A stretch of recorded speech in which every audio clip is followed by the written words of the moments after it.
Psychic Sleuth, let's try this again. For those of you that saw that I had no sound, I really don't know what happened because I didn't change any settings on my computer. So I wanted to definitely get it on my computer because my phone takes 3 hours to upload and I wanted to get this out. So this is going to be validation for Mackenzie and Noah, July 5th, 2019. I can't believe I did that again. Anyways, it was such a good video. I'm so pissed. So this is some crazy validation. If I had known she was still missing and not found, I would have went back over the reading and kept looking for her or do another reading.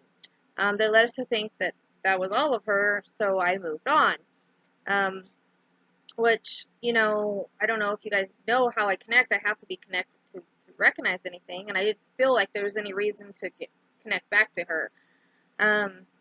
So, anyways, basically as to why as to Ted Bundy was mentioned in here, as well as Nancy Beards. Okay, so Ted Bundy, he drove hours to put bodies in the mountains and in the canyons. This is what AJ did. He drove up to Logan, which is about 2 hours and 12 minutes. Could be the reference to the 12, but also Bundy did kill a 12-year-old girl. So kind of weird. That's just kind of the same numbers as my birthday. Just weird connection. Anyways, AJ put Mackenzie between two mountains, and I kept seeing between two mountains. I even drew it. It's in the group. So also, I mentioned a river, and I mentioned Woodsy. So there is a river that flows there, the Logan River, and it is Woodsy. So also weird kind of interconnect. The dam and reservoir came in Lizzie back when I did her reading, which is also Utah. So there is one right where she was found. So that's interesting because that's been coming in for a while. I don't know if you guys remember back in Malia, is kind of a dam reservoir type thing. The dam reservoir type thing has been coming in for a bit. So that's kind of interesting. But the fact that it came in Lizzie, it makes sense because this is still Utah. So anyways, she was found right across from Mill Hollow. Duh, right? Okay, because Mill came in strong. It also connects to Noah, so if I would have seen that, it would have kind of had my wheels turning, because it's all right there. Hollow's coming in Cheryl, but it kind of reminds you of the beginning of Halloween. Also, by spring, when you think of spring, you can think of flowers. Also, this road leads to Garden City. Logan is where U of U is. Books are usually my symbol for college, university, but as I said, they can have more than one meaning, so I did mention the college and the university. I just didn't know she was trying to tell us to go to Logan. So by telling us about the U of U, she was saying Logan and to go there. I didn't realize U of U even was in Logan, honestly, because I was being pulled in all different kinds of directions. So, but it was super important. Also, it was pretty close to where she was found, like it's right before you go up the canyon. He used to live in Logan, so it makes sense he would go back to a familiar spot. It also looks like it has a watchtower, so that came in. You do pass some things, things like Greenleaf Landscaping. Also brings up the name Perry, which Nancy's middle name is Perry, a name that I've been drawn to and seen everywhere for 3 months now. Hiram, you pass. That's HY, and then Providence you pass, that's the P. So Mill is huge interconnection in this case, and so is fire. I'll kind of explain. So from what I hear, her leg was severed, which I also mentioned in the reading, as I saw it on ice when I was showing all that blood and crap. I don't care to recall seeing it. Also, he did burn some of her, so that's a reference to cremation or incineration because her tissue was found. Also, now, if you go to little Noah, he was found in what a boy would call a factory. Now, it's been a while ago, a couple months ago, I kept seeing Steam stats. Plant has been mentioned a few times, but he called it a factory, which makes sense for a little boy, right? Also, they incinerate trash there, so if he would have not been found, he would have been incinerated if they had not gotten to him. It's also by NASA, so that's the moon and the stars. So those were his things. Also, Mill, he lived at Mill Creek Apartments, so the Mill is very, very strong. It connects all over the place. So there's a huge interconnection to these cases. They happen around the same time. As you can see, there's, it's just kind of crazy how that happens, right? It kind of still blows me away. So back to the reference of Ted and Nancy. By bringing into the reference of him stating that AJ drove like Bundy did, and did in fact go to the mountains between them in the canyon. Canyon did come up in Malia, and actually did spring too if you go back and watch. There's also Gavanna, Malibu up the way, kind of like a beachy place here in California is what you call Malibu, and the G also. Lucy was brought up in the very beginning of the second reading. There is a very, very old skeleton found on Bundy's birthday, November 24th, 1974. Really trippy, huh? So it's kind of weird, but they were trying to point to Bundy and the similarities there. So when I had seen Logan before, because we did go there on the map a few times, I kept being reminded of Lizzie for some reason. Maybe I should have kept following that. Maybe they were trying to tell me something. But I was thinking at the same time, you know, they found her, and then maybe the whole Between the Mountains thing was Bundy. Like, because I was being pulled in so many different directions. But I keep telling myself, like, I should have known better. So they're just saying that the similarities of where they put the bodies and how they drove. So I said also for Nancy, the ruby ring. Okay, so Ted did have a body that he said he put at Ruby Rock in Coral Canyon. Nancy had a ruby ring. Well, I said to my group, isn't ruby for July, right? Because sometimes, like I say, there's symbolic meanings here. And, well, she was found July 5th. So now that makes sense now. 8 could partly be for 89. There's also a Millville Peak Wildlife Management Area. There's also Hydro Park, the high again in reference to R. It's actually called Ray Huggy Hydro. The area that she found does look cliffy. Actually, Logan Peak is right above it, so that would be a cliff overlooking her.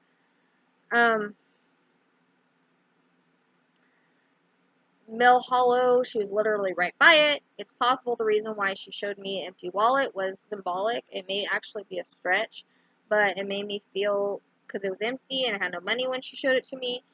So money is known as cash. This was Cash County. Horrible puzzles. I don't know if I would have put that together. They do have houses around there. Cherry Peak is right on the other side. It points just to that area that we would have been in the right area had we have seen it. It's just further up. It is a peak. If you don't scroll in on the map, you don't see it. So it was just a way to get us to look in that area. I did not see Cherry Peak before. Again, would have had my wheels spinning. And maybe I would have looked harder in the area. This area was described right, though. I mean, it is between the mountains. There is a river there. Like I said, Reservoir came in before. It is woodsy. It is right by Mill. So, we just honestly didn't think he would drive that far. But then there's reference to Bundy and how he put girls in the mountains. So I guess they were trying to tell us all along. And now we're smacking our heads against the wall because now it's like, duh, and it makes complete sense. But when we were doing it, when we were trying to figure it out, we were just wondering, like, what the heck? Maybe because Utah, Bundy was so active, you know? So the area is all cliffy and full of peaks. So I wish I would have kept looking. I kept thinking, this isn't over. Why would I keep seeing the two mountains so it didn't clear?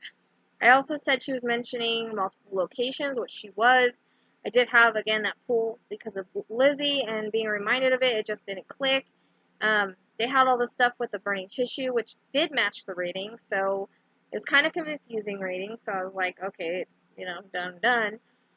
Everything was right there, though. She did tell us exactly what to do, where to go, everything. It's putting it together, puzzle pieces, is kind of tough sometimes, so I just wish she would have said Logan. It would have made my life so much easier. I really did not realize that U of U was in Logan. I was looking all over that map. I was being pulled in multiple directions. So, but I did, definitely keep feeling pulled between mountains, and so, now I'm thinking about it, and I'm like, well, she was pointing to the university, now I realize the university's in Logan, but see, I was being pulled in all different directions. Like I said, Utah, you guys got some crazy stuff out there. Now, in an auto write, Utah was mentioned, so there was going to be something big going on there. Also, Bundy was mentioned at the beginning. I believe it was auto rate 3, either 2 or 3. I think 3. Very beginning, talking about going up the mountains and a reddish. She had freckles across her nose and reddish hair. Well, when you zoom in on Nancy Beard, that's exactly how she looks. We got another picture. She has the freckles across and she has the reddish hair. So I'm thinking that it's possibly it was stating that that was an unnamed victim. He denied he ever did anything with her, but the way that it's coming across, I think I'd really have to do reading, but I'm thinking I'm not so sure about that because I do plan on doing a Ted Bundy series. It's going to take some time because what I want to do is look at the unnamed victims and see if we can figure out where they are, see who they are. He did kind of have a type, so there are certain people that I'm drawn to. I do think Nancy is one of them. It seems to come across that way. But I was really being pulled in all different directions here because that boy really did pull me hard to I can't say it, but Promontory, it means cliff too, but he was found in Box Elder County off of that road. And he was pulling me there because I really could not leave that name. And I noticed when I'm being pulled to names sometimes, not necessarily that area, but that name will have matched somewhere. I feel really bad for Mackenzie and the poor little Noah. It's really sad, both situations. It's just kind of crazy how they interconnected, but, you know, all this shaming going on about her is really not okay. She's still someone's daughter. She's still human. And my sincerest condolences do go out to the family and friends of her and the family and friends of little Noah and everybody else that came through in this reading. I'm glad that, you know, they can have services now. I feel bad I wasn't such a great listener in this one or follower. Sometimes it's really hard putting it together. And as you see, I've got multiple cases here. Utah, you guys got something going on out there. I try not to do that, but like I said, I was being pulled in all different directions. I'm still learning what my pulls feel like. My clairsentience is not very strong. I do admit that. I always say the maps just make my head go crazy and I don't ever feel much, you know, but I'm starting to feel pulls and they're starting to make sense. They mean something. So it's learning to pay attention to how I'm feeling. And if I would have paid more attention, you know, maybe. So it just felt like it was so far. But each and every reading is learning a lesson. Kind of trying to figure all this interconnecting isn't really easy. So one thing I also want to mention is that Peaches came out in Delphi reading. And as you know, Delphi, I've gotten multiple cases in that. I'm thinking about putting out 10 on YouTube because it's only on my page and only on the podcast. But I've noticed my podcast is missing. So I am going to try to get my podcast regoing, by the way. And we're hoping to get that up and running soon. Anyways, so Peaches came out in Delphi. Also, I got Peaches in this. There was a Peaches that was found, said to be a victim of the Long Island serial killer, the Long Island Ripper, whatever you want to call him. They had 3 people, all with the last name B, that they said, you know, had something to do with it. I'm not so sure that they found her killer. If you look at the case, their blue is mentioned there. There's a couple of other things that are mentioned that match this reading. So that was kind of interesting as well. And then, now, I did get, like I said, I got the reference to the Indian doctor. Leaving that alone, it did connect to Mackenzie.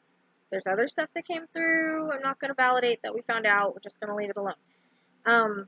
So the other doctor that I did see was, if you remember kind of how, if you've ever seen Cardinal on Hulu, that's what it reminded me of. You know, the dark hair, the beard, the mustache, and he had a mask on over his face, and he was the one that was cutting off body parts. So that might be an interconnect that may not have happened yet, but it's kind of weird that that's what happened to Peaches, and then I'm seeing this, and maybe it's the fact that I'm being shown a Long Island serial killer in a way. Maybe he was a doctor, thought he was a doctor, maybe he had some kind of training there. I'm not so sure. But that's what I keep seeing. It's very, very strong. So if you guys you can Google what he looks like, and that's what I'm kind of seeing. And so that's the interconnect here with Mackenzie's leg, you know, being severed, body parts being taken off. So I think there's going to be an interconnect somewhere. If there's not, you know, if it's not just interconnecting there, it could have also just said, hey, you know, this happened to them. This is what happened to Mackenzie, kind of thing. So, anyways, I hope you guys can understand what I'm saying. This was the second time doing this video. Again, I honestly don't know what happened, but I apologize for the technical difficulties. I want to thank you for liking and subscribing. Don't forget to join the Psychic Sleuth podcast. Don't forget to answer the questions. I'm not going to add you if you don't answer them. If you want to contact me regarding a case, I'm so far behind doing what I can, but regarding a case, a private reading, validation, anything like that, you can contact me at thepsychicsleuth@gmail.com or gentleheartreadings@hotmail.com. Again, thank you for your support. Appreciate you listening. I'll talk to you later.